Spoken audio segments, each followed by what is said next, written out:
Hello everyone, स्वागत है आप सभी का। जैसा कि आप जानते हो, दुर्गा पूजा के समय पर हिंदू माइनॉरिटीज पर बांग्लादेश में काफी अटैक्स हुए। एक टेम्पल है जशोरेश्वरी काली टेम्पल, मैंने पहले भी बताया। मोदी जी ने माँ काली के लिए, इस टेम्पल के लिए क्राउन गिफ्ट किया था, वो क्राउन ही गायब हो गया। इसके साथ साथ एक ढाका का पंडाल है तांती बाजार, जहां पर दुर्गा पूजा का मंडप सजा और यहाँ पर कॉकटेल बॉम्ब थ्रो किया गया। So over pandals, over mandaps, these bombs are being thrown up. अब इन सबको देखते हुए भारत ने एक ऑफिशियल स्टेटमेंट जारी किया। दुर्गा पूजा तो हो गई, लेकिन भारत के ऑफिशियल स्टेटमेंट के हिसाब से this is a systematic pattern of desegregation. Systematic pattern का मतलब क्या होता है? मतलब एक सिस्टम की तरह ये काम कर रहा है, मतलब प्लानिंग की जा रही है प्रॉपरली, और उसके बाद इन प्लेसेस पर minorities, specifically Hindu religious minorities की जो जगह हैं उन पर अटैक्स किया जा रहा है, उनको डिस्ट्रक्ट किया जा रहा है, और इससे माइनॉरिटीज की सेफ्टी पर इन्फ्लुएंस पड़ रहा है। तो मिनिस्ट्री ऑफ एक्सटर्नल अफेयर्स ने इसकी निंदा की है, इसको डिप्लोरेबल बताया है। नॉट जस्ट दिस, इन्होंने मोहम्मद यूनुस के स्टेटमेंट को ऑफिशियली डायरेक्टली रिजेक्ट कर दिया। Now this can impact the relationship between Bharat and Bangladesh. लेकिन मोहम्मद यूनुस का ये कहना था कि ये जितनी रिपोर्ट्स आ रही है ओवर अटैक्स ऑन माइनॉरिटीज, ये सब एग्जैगरेटेड है, ऐसा कुछ नहीं है। जब टेम्पल्स पर अटैक्स होता है तो ये लोग रिकॉग्नाइज नहीं करते हैं और उसके बाद बोलते हैं कि रिपोर्ट्स एग्जैगरेटेड है। तो भारत सरकार ने कहा कि हम इस बात को रिजेक्ट करते हैं। मतलब एक तरीके से सरकार मान रही है ये जितनी भी रिपोर्ट्स है, ये कहीं ना कहीं इनमें सच्चाई जरूर है। अब मेरा आपसे एक सिंपल सा सवाल है, बिकॉज इतने समय से ये सब कुछ चल रहा है और हम देख रहे हैं कि बांग्लादेश में एक जो बंगाली कल्चर है उस पर अब धीरे धीरे थ्रेट आ रहा है। हम अब डाइवर्स बंगाली कल्चर को प्रैक्टिस नहीं कर सकते। सो अब यहाँ मेरा आपसे ये सवाल है कि बांग्लादेश में और ग्रेटर बंगाल में, including West Bengal as well as Bangladesh, ये जो ग्रेटर बंगाल था बिफोर इंडिपेंडेंस, यहाँ पर बंगाली कल्चर का इन्फ्लुएंस कैसे कम हुआ और इस्लामिक आइडेंटिटी ने कैसे एक प्रोमिनेंस ले लिया। अगर आप 1930s का ब्रिटिश टाइम पीरियड का मैप देखो तो नॉर्थ और नॉर्थ वेस्ट में प्राइमरली मुस्लिम मेजोरिटी पॉपुलेशन है, लेकिन इसके साथ साथ मुस्लिम मेजोरिटी बंगाल प्रोविंस में भी है। सो ये कैसे हुआ? चलो वेस्ट नॉर्थ वेस्ट का मुझे समझ में आ रहा है लॉजिकली। इस्लाम का एडवेंट यहाँ पर सबसे पहले हुआ वेस्ट और नॉर्थ वेस्ट में, लेकिन ईस्ट में मुस्लिम मेजोरिटी कैसे हो गई? आज हम इस सवाल को एड्रेस करने की कोशिश करेंगे और ये भी देखेंगे धीरे धीरे कैसे बंगाली कल्चर की वैल्यू डिक्लाइन हुई और कैसे ओवरऑल इस्लामिक आइडेंटिटी ने बंगाली कल्चर से ज्यादा प्रोमिनेंस इस रीजन में टेकअप कर लिया, कैसे ज्यादा कन्वर्जन हुए हैं और कैसे ये पूरा चीज वर्कआउट किए। लेकिन इसके पहले आपके लिए एक इंपॉर्टेंट अनाउंसमेंट, अगर आप पटना सेंटर में विजिट कर सकते हैं अनअकैडमी के, so do visit once for counselling of UPSC as well as BPSC. आपको एक प्रॉपर गाइडेंस मिल जाएगी। इसी के साथ साथ अगर आप यूपीएससी की तैयारी के बारे में सीरियसली सोच रहे हो तो आप दिल्ली में अनअकैडमी के करोल बाग सेंटर को विजिट कर सकते हो फॉर इंग्लिश मीडियम स्टूडेंट्स, और मुखर्जी नगर सेंटर को विजिट कर सकते हो फॉर हिंदी मीडियम स्टूडेंट्स। और इसी के साथ साथ अगर आप दिल्ली नहीं आ सकते तो प्रयागराज सेंटर विजिट कर सकते हो for Hindi as well as English medium students. यहाँ पर ध्यान रखने वाली बात यह है that this is not just foundation, this is overall course. Comprehensive CSAT सेट, ऐसे current affairs, test series, mentorship, सारी चीजें आपको अवेल हो जाएगी। और अगर आप सेंटर्स विजिट नहीं भी कर सकते हो फॉर प्रॉपर काउंसलिंग, तो वीडियो के नीचे डिस्क्रिप्शन में लिंक है, लिंक पर क्लिक कर सकते हो फॉर इंक्वायरी। इसके साथ साथ अनअकैडमी ऐप भी इंस्टॉल कर सकते हो फॉर फ्री कंटेंट, अगेन जिसका लिंक वीडियो के नीचे डिस्क्रिप्शन में दिया हुआ है। अब आ जाते हैं मेन मुद्दे। देखो होता क्या है, 7th सेंचुरी के आसपास यहाँ पर मुस्लिम ट्रेडर्स आने लगते हैं इस रीजन में ट्रेड वगैरह करने के लिए। इस्लाम का एडवेंट होता ही है उसी टाइम पर, तो मुस्लिम ट्रेडर्स आते हैं, एक्सप्लोरेशन की स्पिरिट लेकर आते हैं, ठीक है भाई। और ये चितगोंग पोर्ट से काम करते हैं, चितगोंग पोर्ट में काफी अपना बेस एस्टेब्लिश कर लेते हैं और यहाँ से ट्रेडिंग करते हैं। अब this was not a major problem, right, because यहाँ पे अरब ट्रेडर्स हैं, ये मुस्लिम ट्रेडर्स हैं, बहुत सारे और ट्रेडर्स हैं, चाइनीज ट्रेडर्स भी थे काफी हद तक बे ऑफ बंगाल में, हिंदूज खुद ट्रेड कर रहे हैं। सो मतलब there is a syncretic mix, और कोई किसी के रिलीजन को ज्यादा इम्पैक्ट करने की लार्जर लेवल पर कोई कोशिश नहीं हो रही। लेकिन उसके बाद आते हैं नॉर्थ तरफ इन्वेजन्स। ये आप जानते हो, महमूद ऑफ गजनी सोमनाथ के टेम्पल को लूट के जाता है, 17 बार ओवरऑल यहाँ पर अटैक करने की कोशिश करता है। सो ये पूरा एक गजनविड एम्पायर, जो स्लेव्स थे पहले, लेकिन फिर अफगानिस्तान ईरान में अपना खुद का एक बेस एस्टैब्लिश करते हैं, गाजी की स्पिरिट लेकर आते हैं और फिर गजनविड एम्पायर बनाते हैं। तो ये अटैक्स करते हैं। उसके बाद ये एम्पायर डिक्लाइन होता है तो महमूद ऑफ गौरी का एम्पायर स्टार्ट हो जाता है। तो गौरी की कहानी तो आपको पता ही है, पृथ्वीराज चौहान के साथ कैसे Chauhans were divided among themselves, and that is why Ghori empire आराम से पृथ्वीराज चौहान को डिफीट कर पाता है। And not just this, they go towards Bengal also, Lakhnauti, Nadia, Barisal, अलग अलग जगहों पे और अटैक्स कर देते हैं। लेकिन इन्वेजन्स करके ये लोग वापस चले जाते हैं, बिकॉज इनका एम्पायर उतना स्टेबल तो है नहीं, ऑफकोर्स अटैक्स करने आए हैं। लेकिन इस समय पर फिर भारत में आ जाती हैं अलग अलग डायनेस्टीज, सल्तनत का एम्पायर आ जाता है, स्लेव डायनेस्टी आती है, उसके बाद आप देखिए यहाँ पर अलग अलग और तुर्की डायनेस्टीज आती हैं, Khalji dynasty, Tughlaq dynasty, Syed dynasty. और ऐसे ही खलजी डायनेस्टी के समय पर बख्तियार खलजी होते हैं, बख्तियार खिलजी नालंदा पर अटैक कर देते हैं।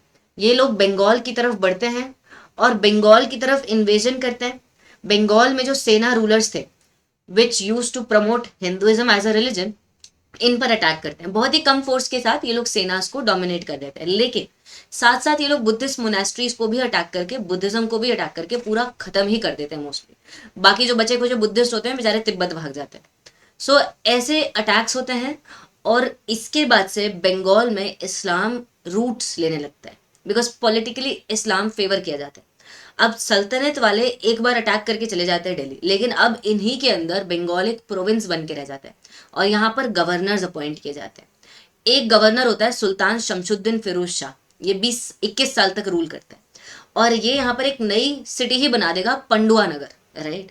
तो इस समय पर मॉस्क आने लगते हैं, इस समय पर इस्लामिक कल्चर आने लगता है। इस्लाम एक एलिट का रिलीजन हो जाता है बंगाल में। बाकी सारे जो रूलिंग सब्जेक्ट्स हैं वो सारे हिंदूज हैं और ये रूलिंग क्लास मुस्लिम है। अब ऐसा नहीं है कि अचानक से आके पूरी जनता का एज सच रिलीजियस कन्वर्जन करा देंगे। It's very difficult to actually make the conversion of a Hindu. Hindu को कन्विंस करना कि आप इस्लाम में कन्वर्ट हो बहुत डिफिकल्ट है। दैट्स वाई आज हमारा सब कॉन्टिनेंट अभी भी मतलब मोस्टली हिंदू मेजोरिटी पॉपुलेशन है। लेकिन हाँ, एलिट्स का तो रिलीजन हो जाता है, अर्बन एरियाज में तो इस्लाम आ जाता है और इससे मॉस्क आर्किटेक्चर उस समय पर डेवलप होने लग जाता है। कुछ एलिमेंट्स इसके बंगाल का जो पुराना आर्किटेक्चर है वहां से आते हैं, जो पाला टाइम पर, सेना टाइम पर देखते हैं। जैसे बांग्ला रूफ इसमें बहुत फेमस है, आपको पता ही होगा। और कुछ यहाँ पर एलिमेंट्स होते हैं पर्शियन स्टाइल के जो इसमें इंटीग्रेट होते हैं। तो मॉस्क बनती है लेकिन इस लेवल तक नहीं बनती, प्राइमरली ये अर्बन एरियाज तरफ स्प्रेड रहता है। फिर दिल्ली में अलग अलग डायनेस्टीज आती हैं और दिल्ली सल्तनत कुछ टाइम पीरियड के लिए बंगाल का सल्तनत अपने आप को दिल्ली से अलग भी कर देता है। जब ऊपर दिल्ली में इंस्टेबिलिटी आएगी, ये वीक पड़ेंगे, तो बंगाल अपने आप को नॉर्मली दूर है तो अलग कर लेगा। लेकिन फिर इन सारी सल्तनत के बाद आता है मुगल टाइम पीरियड। बाबर का इन्वेजन होता है। बाबर के बाद हुमायूं, अकबर। अकबर के टाइम पर इंडिया कंसोलिडेट होने लगता है क्योंकि अकबर अलग अलग जगह पे मिलिट्री कॉन्क्वेस्ट करते हैं। Likewise there was conquest of Bengal also. और ये जो इंडिपेंडेंट रूलर था बंगाल का सुल्तान, इसको ये हरा देते हैं इन द बैटल ऑफ तुकरोई इन 1575, जब अकबर अपनी पीक पर जाने लगता है। और तब ये पूरा का पूरा बंगाल अंडर मुगल इन्फ्लुएंस आ जाता है। अब यहाँ पर कुछ मेजर चेंजेस होते हैं। उससे पहले जो मेजॉरिटी पॉपुलेशन थी वो यहाँ पर गंगा ब्रह्मपुत्र मर्ज होकर यहाँ पर जो पद्मा बनती है, इस तरफ मेजॉरिटी पॉपुलेशन लार्जली इन डेल्टास के आसपास थी। यहाँ पर एग्रीकल्चर प्रैक्टिस होता था क्योंकि गुप्ता टाइम पीरियड से आपको पता है यहाँ बंगाल तरफ एक्सपेंशन हुआ है, ईस्टर्न इंडिया तरफ एक्सपेंशन हुआ है और ब्राह्मण्स को भी अग्रहारा लैंड्स दी गई हैं for donation. So agriculture practice हो रहा है, लेकिन अभी भी एग्रीकल्चर में काफी यहाँ पर स्कोप देखा गया कि भैया एग्रीकल्चर को प्रैक्टिस करवाकर, लोगों को सेटल करवाकर ज्यादा उनसे रेवेन्यू खींचा जा सकता है। मुगल्स ने इस पोटेंशियल को रियलाइज करने की कोशिश की। मुगल्स को यह रियलाइज हुआ कि अभी भी इनकी इकोनॉमी में एक मेजर जो फ्लरिशिंग वाला वेव है वो बाकी है। अभी भी यहाँ पर हम एग्रीकल्चर को बहुत सिस्टमैटिक तरीके से ऑर्गेनाइज करके, लोन जोन्स देके इनसे रेवेन्यू ज्यादा खींच सकते हैं। And Bengal can be one of the richest provinces of Mughal times. ये इनको रियलाइज हुआ जैसे यहाँ पर पहुंचे। इसी के साथ साथ जैसे मुगल्स आए तो मुगल्स के साथ साथ उनके एलिट्स आए, यहाँ पर ट्रेडर्स आए, अलग अलग और लोग आए। अब इससे एक रिलीजन जो अभी तक अर्बन एलिट बेस्ड रिलीजन था वो धीरे धीरे बंगाली पॉपुलेशन में सीप इन होने लगता है और यहाँ पर फिर रूरल बंगाल भी आपका कन्वर्ट होने लगता है और रूरल बंगाल में भी इस्लाम का एडवेंट आने लगता है। बिकॉज यहाँ पर मुगल्स लार्ज स्केल पर मॉस्क क्रिएट करते हैं टू शो देयर प्रोमिनेंस। इसको अर्लियर जो स्टाइल था सुल्तनत स्टाइल, जो थोड़ा सा सिंक्रेटिक मिक्स पर बेस्ड था, राइट, जो थोड़ा सा बंगाली और सल्तनत स्टाइल पर्शियन थोड़ा सा मिलाकर था, इसको रिप्लेस करते हुए मुगल्स अपने हिसाब से यहाँ पर मॉस्क बिल्डअप करते हैं। Here is a list of all these mosque. जैसे लाल बाग फोर्ट आप देखो, एक एलाबरेट कॉम्प्लेक्स बिल्ड किया जिसमें मॉस्क और टॉम्ब है ढाका में। सो Dhaka becomes the new centre. Dhaka को सेटल करवाया जाता है, बहुत पोटेंशियल दिखाया जाता है। डक्का मुर्शिदाबाद वाला एरिया मेजर था।